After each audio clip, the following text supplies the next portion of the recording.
Good morning बच्चों। जैसा कि अभी आपने देखा कि हमने पिछले वाले वीडियो में आपको प्रयोजनवाद के परिभाषा के बारे में प्रयोजनवाद के बारे में बताया, प्रयोजनवाद का अर्थ क्या है इसके बारे में हमने समझाया।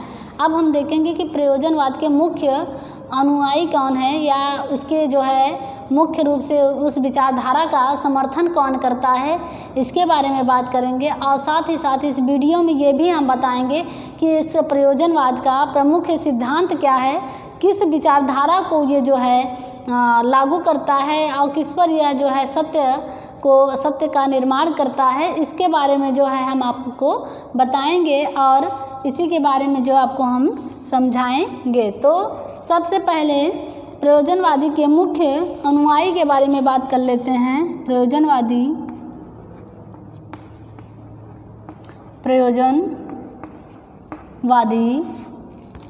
अनुयायी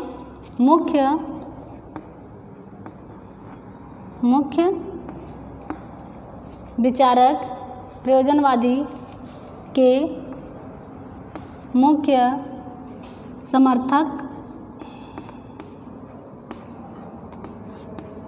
समर्थक के बारे में बात करेंगे। इन्होंने समर्थन किया है, समर्थन के बारे में बात करेंगे। तो सबसे पहले हमारा सुकरात, ह्यूम, लॉक। पहला हमारा कौन है? सुकरात,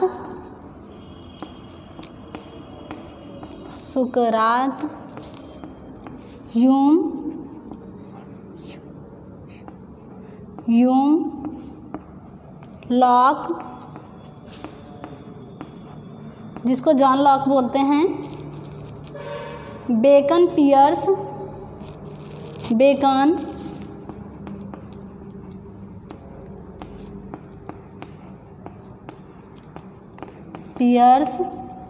तथा विलियम जेम्स।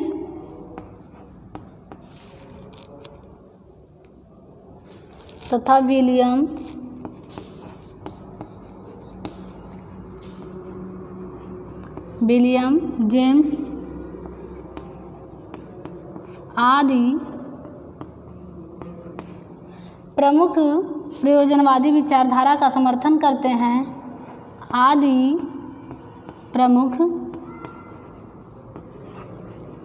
प्रमुख प्रयोजनवादी विचारधारा का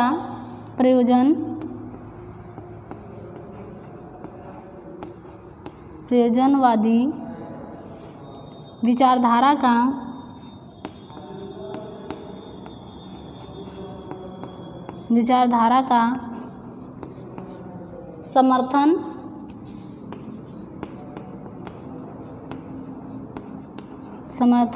करते हैं। तो इस प्रकार से सुकरात, ह्यूम, लॉक, बेकन, पियर्स तथा विलियम जेम्स आदि प्रमुख प्रयोजनवादी विचारधारा का समर्थन करते हैं। इन्होंने इनके विचारधाराओं का अवहेलना न करके इनके विचारधाराओं का समर्थन करते हैं और उसमें अपने विचारों को भी थोड़ा सा व्यक्त करते हैं। तो इस प्रकार से ये प्रयोजनवादी विचारधारा है। अब हम बात करेंगे प्रयोजनवाद के मुख्य सिद्धांत क्या है, सिद्धांतों के बारे में बात करेंगे। एक एक सिद्धांत को हम बताएंगे कि इनके मुख्य सिद्धांत क्या है, फिर शिक्षा के बारे में बात करेंगे। तो इस प्रकार से प्रयोजनवादी सिद्धांत निम्नलिखित रूप से है, उसके बारे में हम आपको बताएंगे। प्रयोजनवाद के मुख्य सिद्धांत।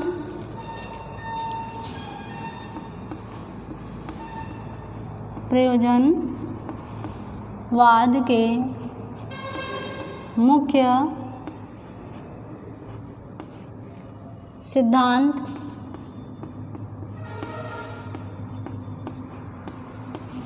मुख्य सिद्धांत। तो प्रयोजनवाद में मनोवैज्ञानिकों ने मुख्य सिद्धांत को बताया है। सबसे पहले सिद्धांत के बारे में हम आपको बतलाएंगे कि पहला सिद्धांत क्या है। प्रयोजनवादी के मुख्य सिद्धांतों का वर्णन निम्नलिखित है। पहले लिख देते हैं, ऐसे लिखना पड़ता है।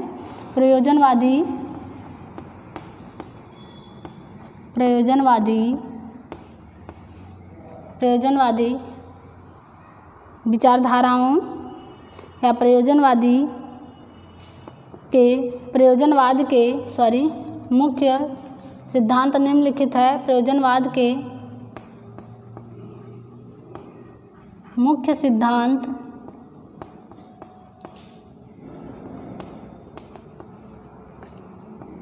निम्नलिखित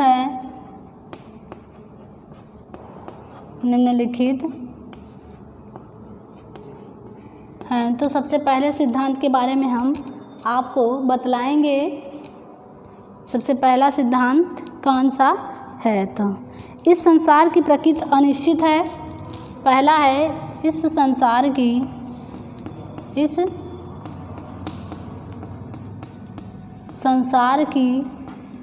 प्रकृति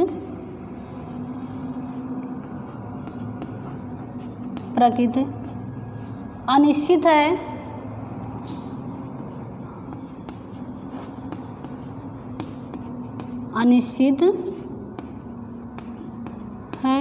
मतलब यह पहला सिद्धांत है। उन्होंने ये बताया कि संसार में जो भी प्रकृति है वो अनिश्चित है, उसका कोई निश्चित स्थान नहीं है, यह अनंत है, इसका कोई गणना नहीं है। दूसरा है यह संसार निश्चय ही निरंतर परिवर्तन की क्रिया से गुजर रहा है।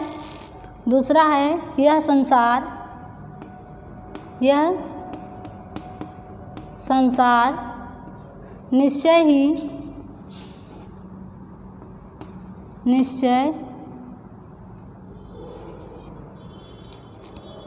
निश्चय ही निरंतर की प्रक्रिया से निश्चय ही निरंतर परिवर्तन की क्रिया से गुजर रहा है। निश्चय ही निरंतर परिवर्तन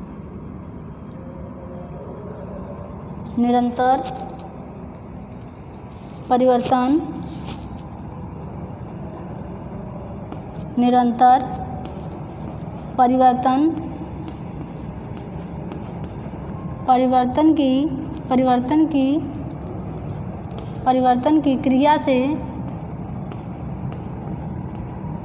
क्रिया से गुजर रहा है।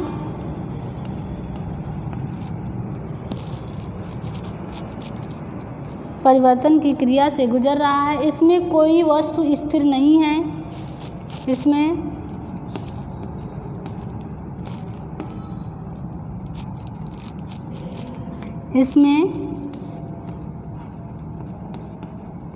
कोई वस्तु स्थिर नहीं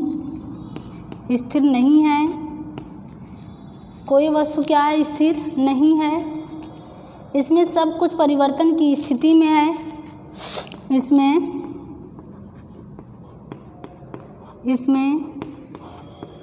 सब कुछ परिवर्तन की स्थिति में है। परिवर्तन की स्थिति में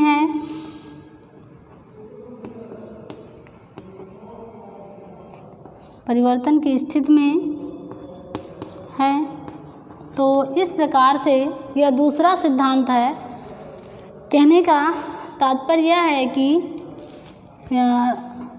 यह संसार क्या है? निश्चय ही निरंतर परिवर्तन की क्रिया से गुजर रहा है। मतलब लगातार परिवर्तन हो रहा है, ये क्रिया हो रही है। इससे क्या हो रहा है? संसार गुजर रहा है। और मनुष्य क्या है? निरंतर परिवर्तनशील है। ये नहीं क्षण भर में मनुष्य की प्रवृत्ति बदल रही है। इस प्रकार से प्रयोजनवादी विचारधारा का जो है सिद्धांत है, कहने का मतलब वह अपनी क्रिया के प्रति निरंतर लगातार तो कर रहा है कर्म, लेकिन उसके प्रति क्या हो रहा है? वो परिवर्तनशील है। क्षण भर में वह बदल जा रहा है, परिवर्तन हो जा रहा है। कोई भी वस्तु क्या है? स्थिर की स्थिति के या स्थिर में नहीं है, या कोई वस्तु जो है स्थिर नहीं है। इसमें सब कुछ क्या है? परिवर्तन की स्थिति में है। सब कुछ क्या चल रहा है? परिवर्तन की स्थिति में चल रहा है। इस प्रकार से प्रयोजनवादियों का जो है यह सिद्धांत है। आगे है संसार अनेक तत्वों से बना है। तीसरा हमारा है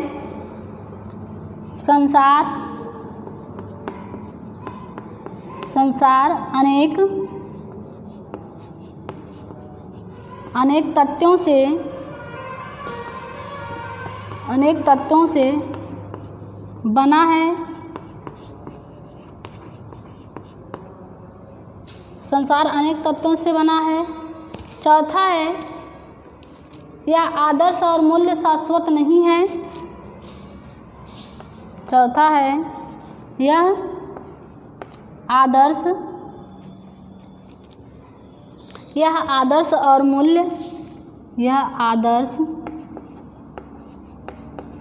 और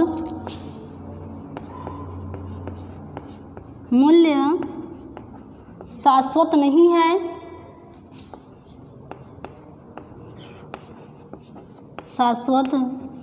है। यह आदर्श और मूल्य शाश्वत नहीं है। मूल्य प्रक्रिया में निहित है, वे अनेक है। मूल्य प्रक्रिया में निहित है।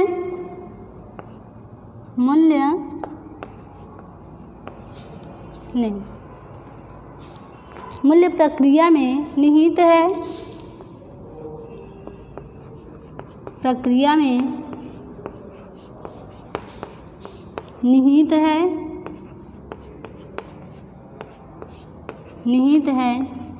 ये अनेक है।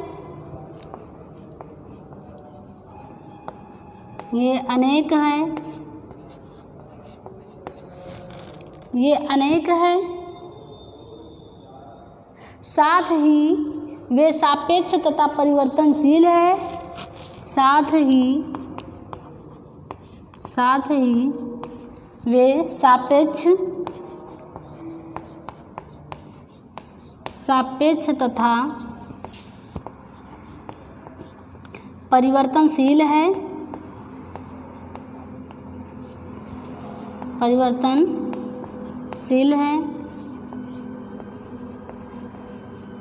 इसमें यह सिद्धांत भी दे रहा है कि आदर्श और मूल्य शाश्वत नहीं माना जा रहा है, बल्कि मूल्य प्रक्रिया में निहित हो रही है। जो क्रिया हो रही है इसमें क्या है, वो निहित है, और साथ ही इसका सापेक्ष तथा परिवर्तनशील है। इस प्रकार से कहने का तात्पर्य यह है इस सिद्धांत में कि जो भी चीज़ें हैं वह मूल्य है, इसकी कोई जो है वो नहीं है कि मूल्यता इसको समाप्त कर दिया जाए, नहीं। मूल्य है, उसकी गणना है, यह अनेक है, और साथ ही इसका सापेक्ष तथा ये क्या है, कुछ अपेक्षा करते हुए सापेक्ष के रूप में यह क्या है, परिवर्तनशील हो रहा है। यह रुकने की स्थिति में नहीं है। इस प्रकार से प्रयोजनवादियों के ये विचारधारा और सिद्धांत है। आगे भी कई सिद्धांत है, उसके बारे में हम बताएंगे। ये चौथा सिद्धांत था। पांचवा सिद्धांत के बारे में जो है हम आपको बताएंगे कि पांचवा सिद्धांत कौन सा है। अनुभव की पुनर्रचना ही ज्ञान है। पांचवा सिद्धांत हमारा है अनुभव की पुनर्रचना ही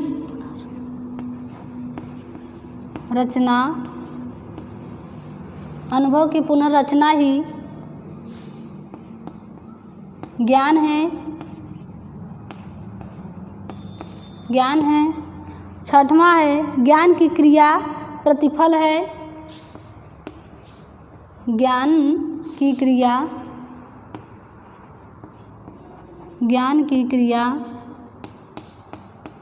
प्रतिफल है।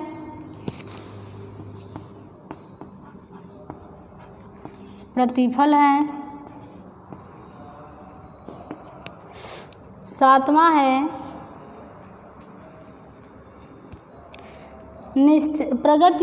प्रगति स्वयं नहीं होती। प्रगति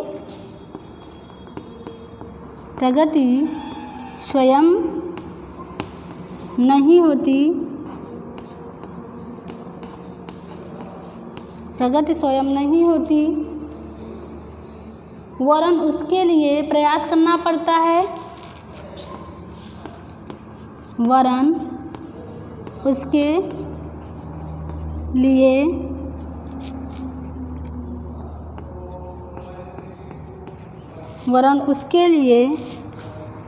प्रयास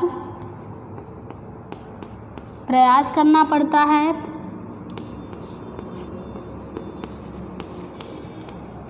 ये सब सिद्धांत हैं, काफ़ी अच्छे सिद्धांत उन्होंने दिया था प्रयोजनवादी विचारधारा। 8वां है निश्चय ही स्तर के पीछे कोई अनुभववादित शिक्षा नहीं है। 8वां है निश्चय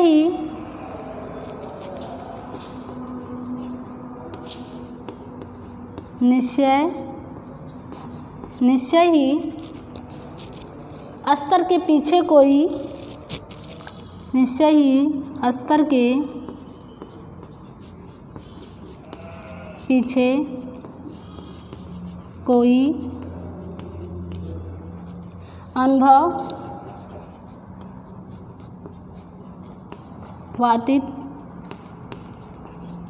अनुभववादित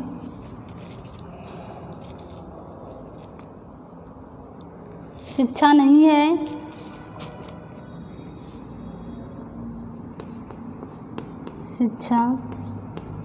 अनुभववादी शिक्षा नहीं है। आगे है 9वां सिद्धांत है हमारा, मानव के शरीर में मूल्य बदलते रहते हैं। मानव के शरीर में मूल्य बदलते रहते हैं।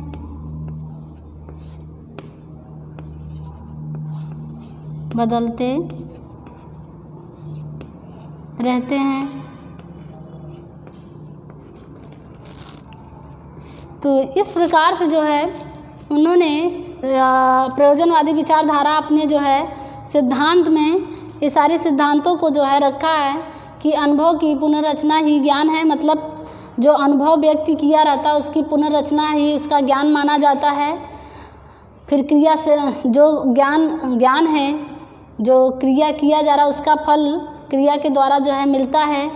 प्रगति स्वयं नहीं होती वरन उसके पीछे प्रयास करना पड़ता है। ये मतलब कि किसी भी ऊंचाई को छूने के लिए व्यक्ति स्वयं उसके जो है पीछे अकेला नहीं होता, इसके पीछे स्वयं उसको प्रयास करना पड़ता है, उसको कर्म करना पड़ता है। जैसे कि प्रयोजनवाद ये मान लिया है कि उसे कर्म करना है तभी हमें किसी चीज़ का फल मिलेगा। इस आधार पर उन्होंने सिद्धांत को जो है बताया है प्रयोजनवादियों ने। आगे भी सिद्धांत है, उन सिद्धांतों के बारे में हम आपको बताएंगे। तो इस प्रकार से सिद्धांत को तो इस प्रकार से जो है अब हम 10वें सिद्धांत के बारे में बात करेंगे। 9 सिद्धांत आपको जो है हमने बताया प्रयोजनवाद के। तो 10वां सिद्धांत हमारा है वस्तुतः जो सिद्धांत कार्य करते हैं वे सत्य हैं। वस्तुतः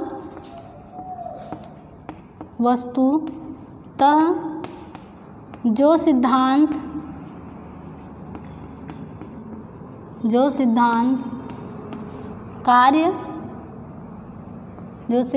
कार्य करते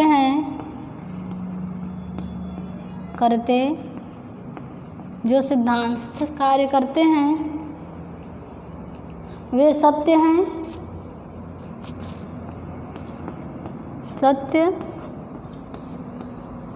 वे सत्य हैं। इस प्रकार से प्रयोजनवादी जो है कहता है। आगे है 11वां है हमारा सिद्धांत अनुभव विधि प्रकार के हैं।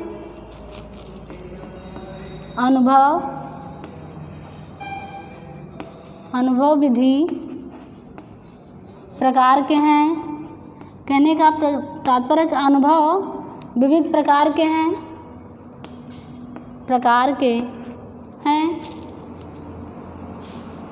और वे बदलते रहते हैं और वे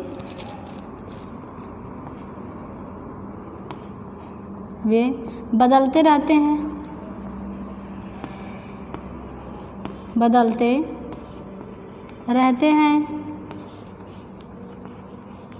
तो इस प्रकार से प्रयोजनवादियों ने इस प्रकार के सिद्धांतों के बारे में बात कहा था, मतलब सिद्धांत बताया था। ऐसे ही सिद्धांत प्रयोजनवादी की विचारधारा में है।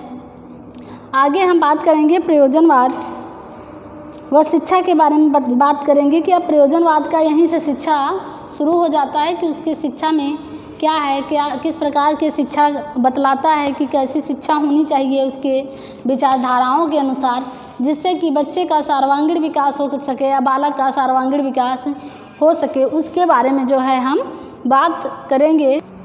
अब हम प्रयोजनवाद व शिक्षा के बारे में बात करेंगे। प्रयोजनवाद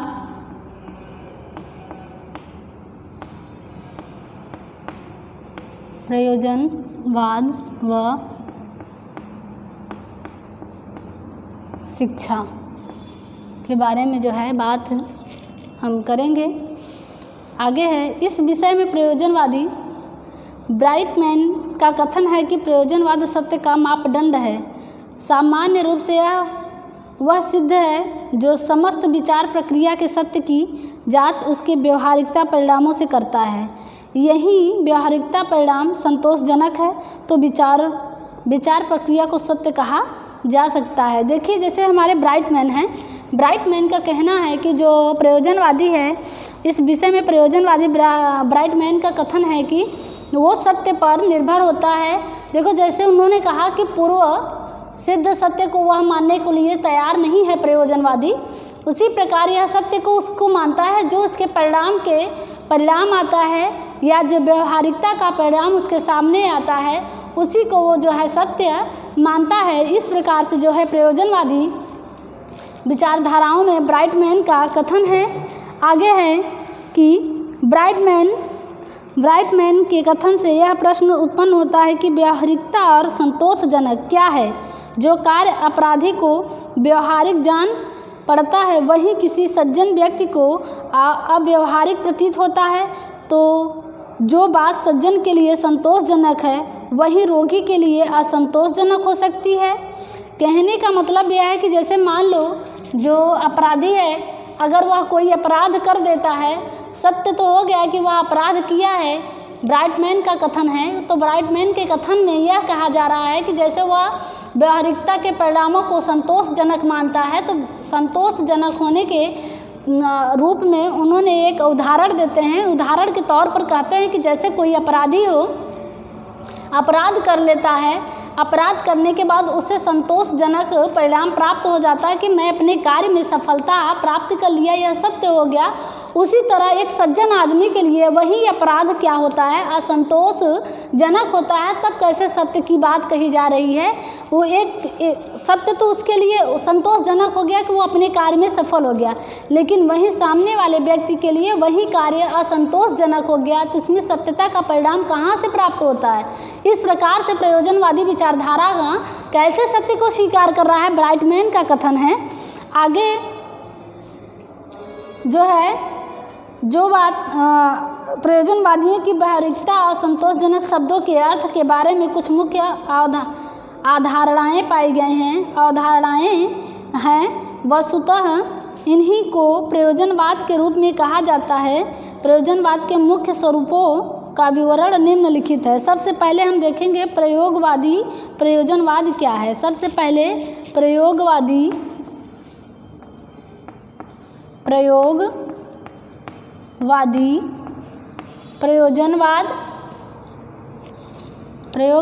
प्रयोजनवाद क्या है, इसके बारे में बात करेंगे। प्रयोजनवाद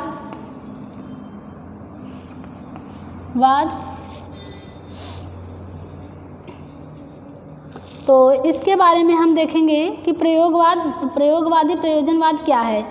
यहाँ यह ध्यान देने की योग्य है, मतलब यह बात ध्यान देने की योग्य कही जा रही है कि यहाँ प्रयोजनवाद का आधार विज्ञान की प्रयोगशाला विधि है।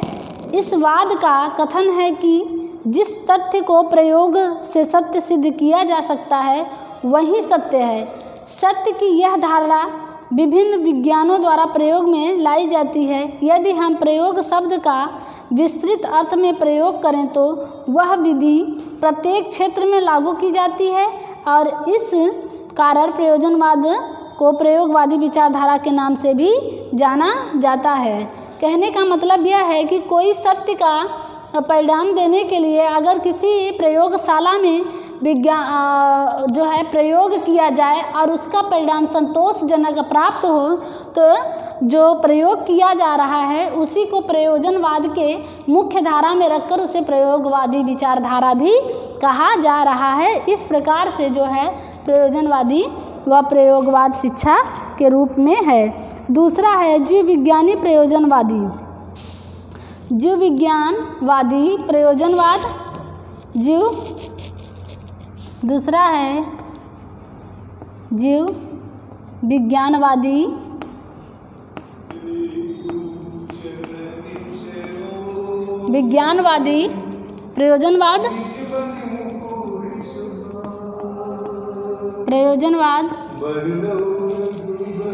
प्रयोजनवाद जीव विज्ञानवादी प्रयोजनवाद के बारे में क्या कह रहा है, जीव के बारे में बतला रहा है, विज्ञान के बारे में कह रहा है कि निश्चय ही आधुनिक समय में इस बात का प्रभाव पड़ता जा रहा है। इसके अतिरिक्त प्रमुख प्रतिनिधि अमेरिका के प्रोफेसर जॉन डीवी थे। डीवी के अनुसार इस प्रयोजनवाद का परीक्षण मानव की अपने वातावरण से अनुकूल करने की विचार प्रक्रिया से किया जाता है। कठिनाइयाँ या समस्याएं जब अधिक होने लगती हैं तब विचार ही उस स्थिति से अनुकूल करने का साधन होता है। ब्राइटमैन ने आगे लिखे उदाहरण से इस बात को स्पष्ट किया कि हम अपने नित्य प्रति के कार्यों से अपना दिन शुरू करते हैं। इन कार्यों के लिए विचार की कोई आवश्यकता नहीं होती है, पर मान लीजिए कि हमें कोई एक फ़ोन आता है जो किसी बात पर हमारा निर्णय चाहता है। उस समय हमें यह निश्चय करना पड़ता है कि हमें क्या करना है। इसके उपरांत ही हमारी विचार प्रक्रिया प्रारंभ होती है। इस विचार पर सत्य और उस बात से सिद्ध होगा जो हम करेंगे, क्योंकि यह प्रयोजनवाद विचार को अनुकूलन का साधन मानता है। तो इस प्रकार से जो है कहा जा सकता है कि जो प्रयोजनवादी हैं उनके प्रयोजन में कहने का मतलब, हम तो प्रतिदिन जब उठते हैं सुबह तो अपनी प्रतिक्रिया को करना प्रारंभ करते हैं, लेकिन जहाँ विचार की बात आती है, जैसे मान लीजिए किसी समस्याएं और कठिनाइयाँ जितनी होती हैं उतनी प्रकार से हम विचार को जो है दर्शाते हैं, उतनी प्रकार से विचार को व्यक्त करते हैं। इस प्रकार से प्रयोजनवादी विचारधारा में ब्राइटमैन का कहना है कि जब हम प्रतिदिन मतलब उनके लिखे गए उदाहरणों से उनका विचार उत्पन्न होता है ब्राइटमैन का, कि जैसे मान लीजिए किसी का फ़ोन आता है और हम उस फ़ोन को उठाकर उससे बात करके, और जब वह हमको कोई बात बताता है कि इस प्रकार की समस्याएं हैं, तब हमारा विचार वहाँ से क्या होता है, उत्पन्न होता है। तब हम कह सकते हैं कि सत्य वहीं से हमारा जो है विचारों का उत्पन्न होने लगता है और हम सत्य के बारे में जो है विषय में चर्चा करना प्रारंभ कर देते हैं। इस प्रकार से प्रयोजनवादी विचारधाराओं में जीव विज्ञानवादी प्रयोजनवाद इसको माना जाता है। तीसरा है मानवतावादी प्रयोजनवाद। तीसरा हमारा क्या है, मानवतावादी प्रयोजनवाद।